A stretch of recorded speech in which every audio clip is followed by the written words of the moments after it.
Hi guys, today I'm working on this really unique panel. I was so excited to start on it. It has such a different shape, and because it is hinged, there's the front facing area that's going to be a piece, and then once you open it up it becomes another piece. So it's a diptych all contained in one package.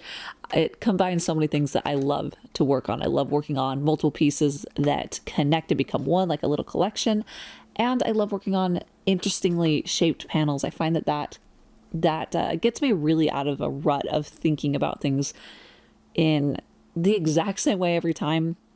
Even if I do the same things that I love, I can see it differently and I can engage with it differently. I love working on differently shaped panels and diptychs. So this is the perfect combination of all the things that I was really excited to work on. So I decided to do a completely different, mostly new medium application for this piece. So I have done this before in the past where I have used my transparent watercolor ground and I apply it to a raw artist panel, and that allows the wood grain to show through, and then I can apply watercolor on top of that and some transparent gouache, and I can build it up, but that grain is preserved and I can still use water-based mediums. It's really cool. It's a really interesting technique. I do it sometimes, rarely, when I just want to try something that's a little bit more gritty and textural. It's definitely harder to keep it as clean and sharp and precise as other techniques, at least for myself. So I find that this does kind of loosen up some of those creative rigidities that I've given myself, where it forces me to be a little bit looser and a little bit more expressive with the piece. And I love that. I love working in a way that's a bit different, so it shakes me out of it. And then when I come back to a piece that's a little bit more in my wheelhouse, so I had very little idea on how I was going to do the colors in this piece.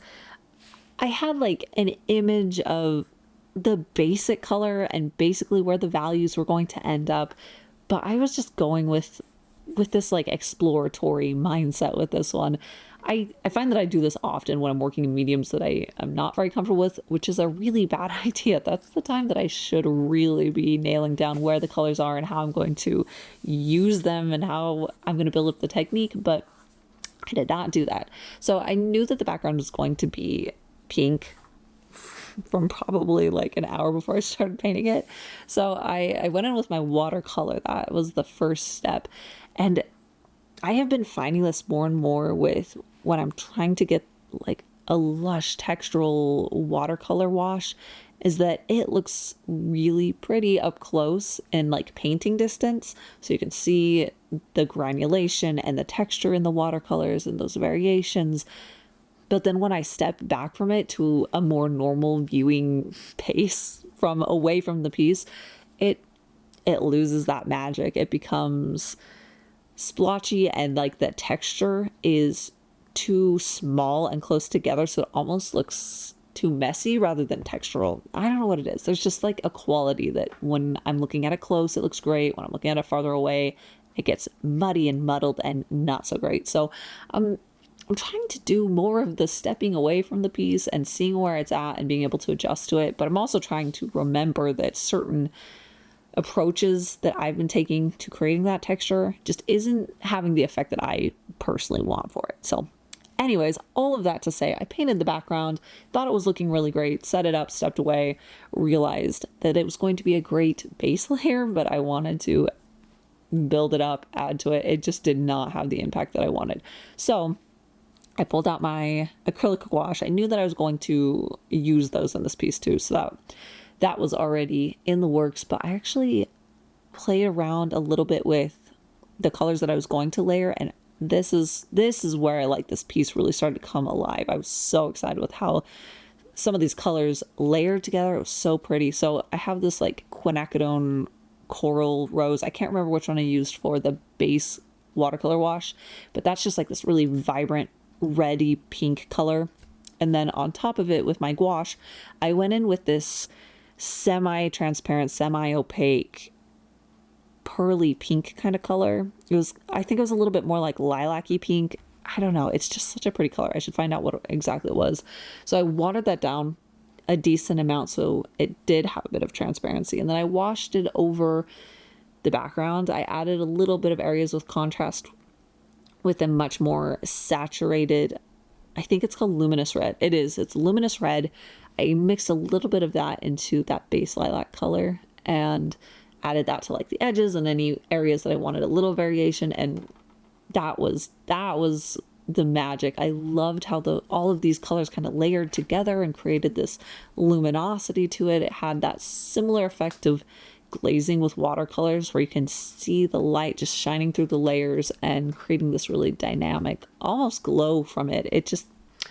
I loved it. That part was my favorite part, was painting that semi-opaque, almost white layer. It was a really interesting effect that I've not seen before in my pieces. So that was cool. It was fun. I love finding new techniques like that that's just different. Oh, but very quickly, this original painting is available at my shop. There is a link in the description if you wanted to go check it out. But I love this piece. I love it because it is a diptych. So there are 2 pieces for one package, one piece of artwork that hangs on your wall. You can look at the front, or you can open it up and then look at the inside on some days and then close it on other days. I love that. I think that's so much fun. But again, yes, that link is in the description. Oh, I realized I said that all out of order though. So I painted that background and then with just the watercolor wash. And then I did move on to work on the skin first. So I think I was giving myself a chance to think through the background. So while I didn't have like, boom, I knew what I was doing with the colors, at least I gave myself a little bit of a chance to think through before I did anything drastic. So I did step away from the background first, and then I painted her skin. Her skin, I went with a much more opaque process for that because I wanted her to have a little bit more of a presence outside of the wood grains. So she would pop off a little bit more from that and feel a little bit more like a complete object rather than something that's kind of like blending into the background with that wood grain and the color of the panel. So I layered that first. It was an interesting push and pull for me for trying to get enough of the shadows for it to feel like a deep enough shadow. I ended up going very brightly lit with her skin, I guess you could say. So there wasn't a lot of depth in the shadows and there wasn't a lot of variation in the shadows. And I don't know that I hate that, to be honest. In this piece in particular, it was a little bit of a choice and a little bit of like knowing my limitations with this medium because it was painted with gouache. It dries really quickly. I don't know, I was still kind of finding my footing with working with opaque paints to create skin, but also opaque paints that don't really allow much blending. It's pretty limited before it dries pretty quick. So yeah, it was partly that I was testing out how I could achieve what I wanted, and also seeing that I wasn't really capable of achieving everything that I wanted with the time that I was given for this piece and my skill level. So I limited down where the shadows were, and I liked it. In the end, I do think that that's something that I'd like to play more with, and that's just being very intentional with where the shadows are and with the shapes that they create. I don't know. I want to be more intentional with the way that I build the shadows and the highlights in the skin. And then I added line work to her skin, and oh, that was just such a crispy, satisfying process. I did it with gouache, so I mixed it with much less water so that it became, or it didn't get too watered down, I guess you could say. It kept its body. It was pretty thick, but thin enough that it would flow off of the brush easy. It's just this very careful balance that it keeps it opaque enough that you can see it and it covers up the stuff behind it, but fluid enough that it flows. It's a lot of trial and error to get the right mixture for me. But this surface just like ate up the line work. Like it just grabbed it and locked it down. It was that tooth from the watercolor ground. It just worked beautifully for this technique. I don't know. It was just, I don't know how to describe it. It's like the end quality looks pretty similar to any of my other pieces, but that extra tooth, it just felt like it was like the piece wanted to grab the line work and hold it down, and it just went so much quicker and smoother. And I loved it. That was a really pleasant surprise. It was really fun to see that, because oftentimes when I've used substrates, paper, panels, whatever, that have more tooth, it can create more of this like peaks and valleys so that the line work doesn't sink into the valleys. So I wasn't sure if it was going to be more of a struggle than usual, but it was not. It was just, it was a dream. I loved working on it, which was great, because sometimes working on the line work is really enjoyable and other times it's really tedious, and I don't always know what it's going to be for that particular piece. So then she got her black dress. I started off with this really textural wash. I used my gouache and I just watered it down. I didn't love the texture on it. I found that as I worked on the piece more, it just felt more like static almost. It wasn't adding to the piece, and seeing that like beige warm color peeking through the black, it's just those levels of highlight and contrast within the same texture. It just didn't love it. So I just did another wash on top of it to mute out some of the more transparent areas. So there is still texture at the end, but it's more uniform in color. It's a little bit more of like lighter black and darker black, and I like that much better. And I think that's something that I really enjoy, when I can work through a piece and see areas that can and need fixed, and I can actually fix it. Sometimes it's a fix that I can't do without really damaging the piece. So when it's something that I can easily add to the flow of it, it's a relief to be able to fix things and make it better. And then she got some magenta hair, and then I got to paint some more line work for her hair. Again, it was so enjoyable, so easy. It just flowed. Yeah, I think that's it, is that like as I dragged my brush on the panel itself was like grabbing the paint off of the brush. So it allowed that line to go down much quicker. Whereas I find that often I have to go a little bit slower to get it to apply to the paper before my brush leaves to the next place.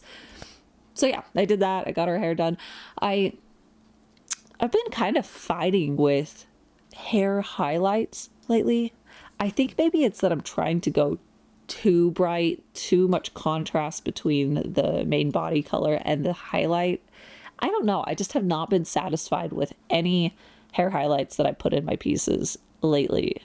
And used to, it was a detail that I could add in, and then it felt like it was adding a little bit more life to the piece and it added more interest. But lately it feels like it's missing the mark. So maybe I'll try that. Highlights that are kind of just a step or two lighter than that main body color of the hair, rather than like almost white. I don't know. We'll try it. We'll see if I can like repair my understanding and relationship with hair highlights. We'll see. And then I got to paint the front of the piece. So once it's shut, what that was going to be. And that is our Reaper character.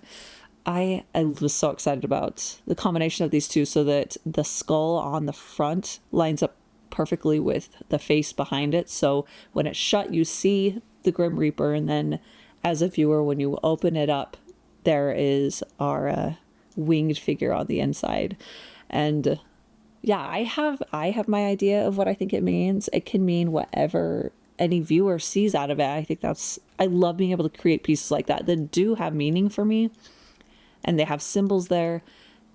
And then it's something that can be opened up and can mean something very personal to somebody else. But anyways, I started painting on the front. It was a lot less surface area to paint, so it came together a lot quicker. I used basically the same process as I did on the inside. So I did the background the same, and then his cloak was very similar to her clothing. So I wanted everything to be very harmonious. So I didn't want to have any new colors incorporated into the front, because again, I wanted it all to feel like one flowing piece from beginning to the end. And then the final step was painting the edges of the piece, which I detest. I absolutely hate doing this every single time. I just need to paint the edges first and get it out of the way and done. And then I'll be happy when I get to the end of the piece, because then I don't have to paint it at the end. But I got through it. It took me about 4 times as long as I thought it should. And then the piece was complete, and I was really happy with it. I loved the process of working on this piece. It was very freeing and very different from how I normally approach my pieces. And that was very helpful. It just gave me so many ideas and excitement for the next piece that I can start working on. I loved it. I loved working on it. So if you would like to own the original painting, she is available at my shop. There's a link in the description that'll take you over there. And I love that this is a 2-for-1. There's a front painting and then you can open it up, and then there's the inside painting. So a lot of artwork packed into this little package. But yes, again, there's that link in the description that'll take you to my shop if you'd like to get the original painting. And there is a newsletter sign up right at the very bottom of my shop page. So if you'd like to go sign up for newsletters so that you can stay up to date and stay connected with what I'm working on, make sure to go check that out. And that is it for today. So thank you guys so much for watching, and I will see you next time.